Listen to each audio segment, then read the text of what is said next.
เมื่อสิ้นสุดสงครามกรุงทรอยกองทัพชาวกรีกต่างลงเรือมุ่งหน้ากลับบ้านโอดิซุสกำลังล่องเรือกลับบ้านณเมืองอิธาคาเช่นเดียวกันโดยไม่รู้ว่ากำลังจะต้องเผชิญกับการเดินทางครั้งใหม่ที่ยาวนานและยากลำบากถึง10 ปีเรื่องราวนี้รู้จักกันในชื่อมหากาพย์โอดิซีซึ่งจะมาบอกเล่าผ่านผลงานศิลปะทั้ง16ชิ้นกันครับ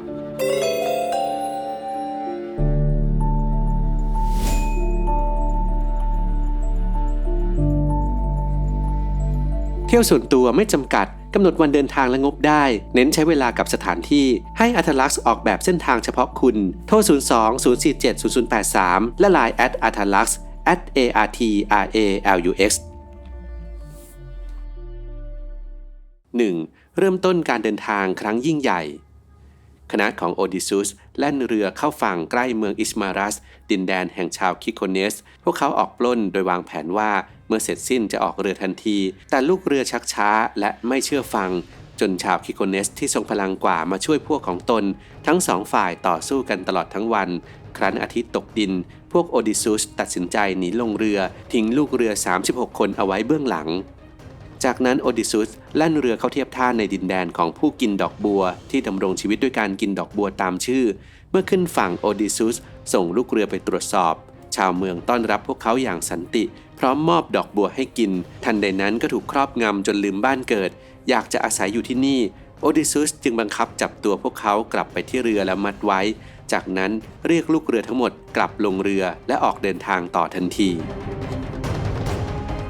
2. เผชิญหน้ายักษ์ไซคลอปพวกเขาแล่นเรือมาถึงดินแดนของไซคลอปโอดิซุสอยากพบยักษ์ผู้นี้มากจึงพาลูกเรือ12 คนไปที่ถ้ำของโพลิฟิมัสแต่เมื่อยักษ์กลับมาและวางก้อนหินปิดปากถ้ำขังพวกเขาโดยไม่รู้ตัว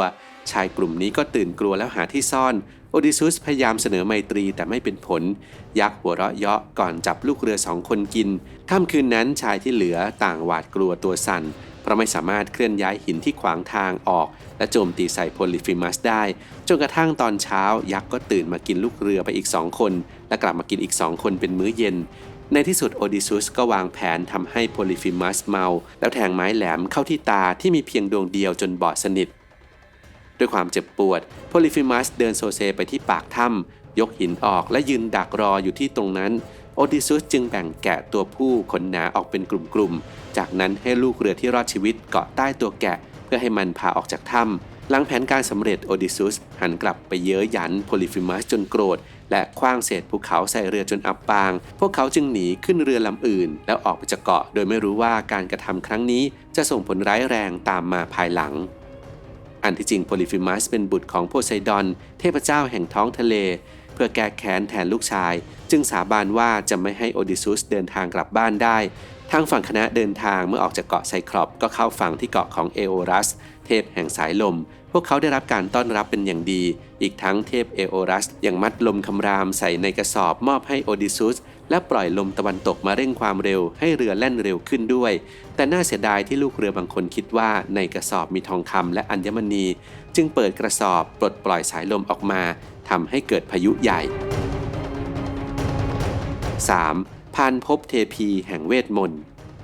เมื่อรอดจากพายุมาได้โอดิซุสเดินเรือจนมาถึงเกาะเอเออาของเซอร์ซีเทพีแห่งเวทมนต์และแม่มดที่เก่งกาจบ้านของเธอมีการลาดตระเวนจากฝูงสิงโตกับหมาป่าที่ต้องมนต์สะกดพวกมันไม่ได้เข้ามาทำร้ายแต่กลับต้อนรับเป็นอย่างดีทางฝั่งเทพีเซอร์ซีก็เชิญลูกเรือเข้าไปด้านในเพื่อเลี้ยงอาหารกับเครื่องดื่มเมื่อรู้สึกผ่อนคลายเทพีก็เปลี่ยนพวกเขาเป็นหมูแล้วขังไว้ในเล้า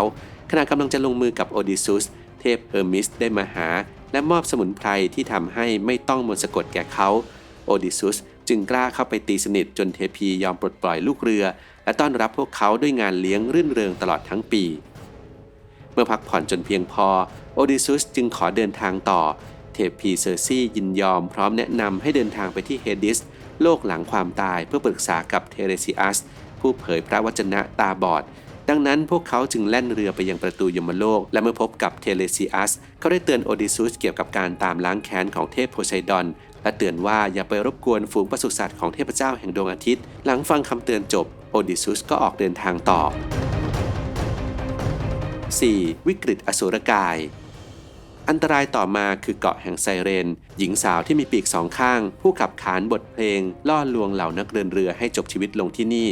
แต่บทเพลงนี้ไม่ได้ผลกับลูกเรือของโอดิซุสที่ถูกอุดหูด้วยขี้ผึ้งเว้นแต่โอดิซุสที่ออกคำสั่งให้ผูกตัวเขาติดกับเสากระโดงเรือไว้เพราะต้องการฟังบทเพลงของไซเรนโดยไม่ได้รับอันตรายใดๆแล่นเรือพ้นจากเหล่าไซเรนมาแล้วก็มาเผชิญกับอสูรกายทรงพลังและเป็นอมตะอย่างซีลาที่นอนรออยู่ท่ามกลางโขดหินกับคาริบดิสที่อยู่ใต้ท้องทะเลคอยดูดเรือที่แล่นผ่านราวกับน้ำวนซึ่งขณะที่เรือของโอดิซุสกำลังแล่นผ่านคาริบดิสซีลาก็กระโจนลงมาจับลูกเรือ6คนไปเคี้ยวกินบนโขดหิน 5. การลงโทษจากเทพเจ้า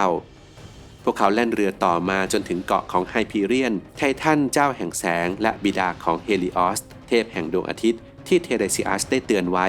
โอดิซุสตัดสินใจจะแล่นผ่านไปแต่ลูกเรือขอร้องจึงจำใจเข้าฝั่งพร้อมเตือนว่าอย่าแตะต้องแกะหรือวัวที่พบบนเกาะเด็ดขาดลูกเรือทั้งหมดสาบานและทำตามแต่ด้วยคลื่นลมทำให้ต้องติดอยู่บนเกาะเป็นเวลา1 เดือนเสบียงอาหารร่อยหรอจนเหล่าลูกเรือฉวยโอกาสล้มวัวตัวที่ดีที่สุดไปโอดิซุสรู้ได้ทันทีว่าจะต้องถูกลงโทษซึ่งก็เป็นดังนั้นเหล่าทวยเทพแก้แค้นด้วยการส่งพายุใหญ่มาเทพโพไซดอนปลุกทะเลและคลื่นลมให้ตื่นเทพซุสขว้างสายฟ้าทำลายเรือเป็นชิ้นๆและโยนลูกเรือลงทะเลที่บ้าคลั่งเหลือรอดเพียงโอดิซุสที่ถูกพัดขึ้นฝั่งบนเกาะคาลิปโซคือนิมหรือเทพีนางไม้ครั้นพบโอดิซุสถูกซัดขึ้นฝั่งก็รับมาดูแลในไม่ช้าก็ตกหลุมรักเขาโดยยื่นข้อเสนอว่าหากแต่งงานกับเธอจะเป็นอมตะแต่โอดิซุสปรารถนาเพียงบ้านและเพเนโลพีภรรยาของเขาเท่านั้นจึงปฏิเสธและถูกคุมขังยาวนานถึง7 ปีจนเหล่าทวยเทพสงสารเทพซุสจึงส่งเทพเฮอร์มิสไปสั่งให้คาลิปโซปล่อยโอดิซุสแม้ว่าจำใจต้องปล่อยตามคำสั่งแต่คาลิปโซก็ยังช่วยเขาสร้างแพและเตือนว่าความยากลำบากที่ต้องเผชิญยังไม่สิ้นสุดดังคำเตือนของคาลิปโซเมื่อโอดิซุสขึ้นแพล่องออกไปสู่ท้องทะเลเทพโพไซดอนก็ส่งพายุมาพัดแพให้แตกเป็นชิ้นเล็กชิ้นน้อยเขาถูกทิ้งให้เกาะอยู่บนไม้กระดานแผ่นหนึ่งก่อนเทพีอาทินาจะมาช่วยพาขึ้นฝั่งดินแดนเฟเซียนได้อย่างปลอดภัยเช้าวันรุ่งขึ้นนอซิก้าเจ้าหญิงกับนางกำนันได้มาพบและพาเขากลับไปพระราชวังกษัตริย์อันซิโนอุสต้อนรับเขาเป็นอย่างดีฝ่ายโอดิซุสก็เล่าเรื่องที่ผ่านมาให้ชาวเมืองฟังหลังจากหายดีชาวเฟเชียนก็พาเขาขึ้นเรือเดินทางกลับไปยังบ้านเกิด 6. กลับสู่เมืองอิธาคา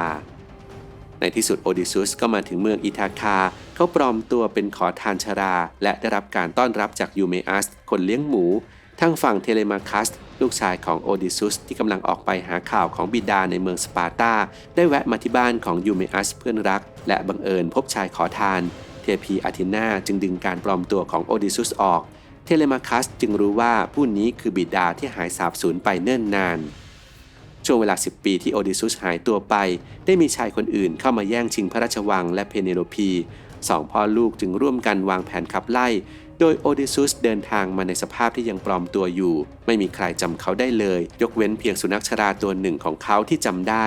เมื่อโอดิซุสยืนอยู่ใกล้ๆมันจะกระดิกหางหูทั้งสองข้างลู่ลงเห็นดังนั้นโอดิซุสจึงหันหน้าไปหาพลางเช็ดน้ำตาที่รินไหลและในที่สุดก่อนหมดลมหายใจสุนัขผู้ซื่อสัตย์ก็ได้พบหน้าเจ้านายอีกครั้งตามคำแนะนำของเทพีอาเทนาเพเนโลพีจัดการแข่งขันยิงธนูขึ้นมาเพื่อตัดสินว่าผู้ใดจะได้เป็นคู่ครองของเธอโดยกำหนดว่าชายใดสามารถยิงธนูทะลุหัวขวานทั้ง12ได้จะเป็นผู้ชนะซึ่งการประลองนี้มีเพียงโอดิซุสที่สามารถพิชิตได้เขาจึงถอดเสื้อผ้าที่ใช้ปลอมตัวออกและร่วมมือกับลูกชายสังหารชายผู้นั้นทันทีบทสรุปมหากาพย์การเดินทางโอดิซุสได้กลับมายืนอยู่ต่อหน้านางอันเป็นที่รักของเขาอีกครั้งตอนนี้เพเนโลพีเชื่อว่าโอดิซุสตัวจริงกลับมาแล้ว2 สามีภรรยาร้องไห้พลางสวมกอดและจุ่มพิษกันและกัน